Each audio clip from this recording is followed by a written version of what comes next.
Hey guys, welcome back to a new video in my channel, and as the title suggests, this one is about my shoes collection, more specifically my heels collection. I'll make a separate video for my boots and my flats collection, but in this video, which is going to be a little bit long because I have a lot of shoes to show you, and I'm not only a nail polish hoarder but also a shoe hoarder, and we'll see that in this video. So this video is very dear to me, and also this video has been shot in two different locations, hence you'll see the change in background. And let me tell you, I'm not really a very brand person, so I just pick up shoes that I like, be it from the store or from the streets or from the online shopping sites.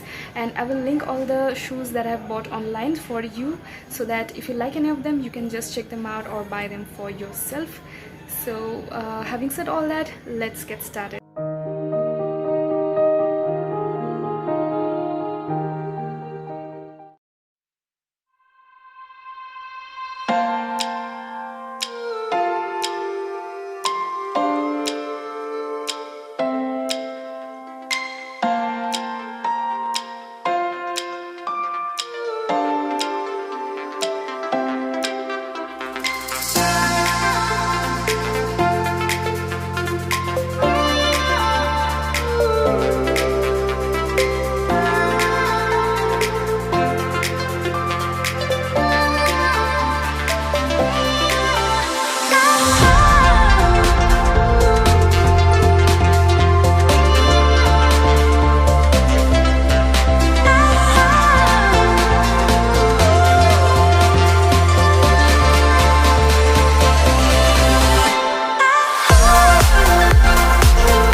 you so much for watching this video, and please do comment which shoe did you like the most, and if you're a shoe lover like me as well, or if you like to hoard shoes like me. So yeah, I'll see you super soon in my next video. Till then, take care and do subscribe to my channel, like this video and share with your shoe lover friends. Tata.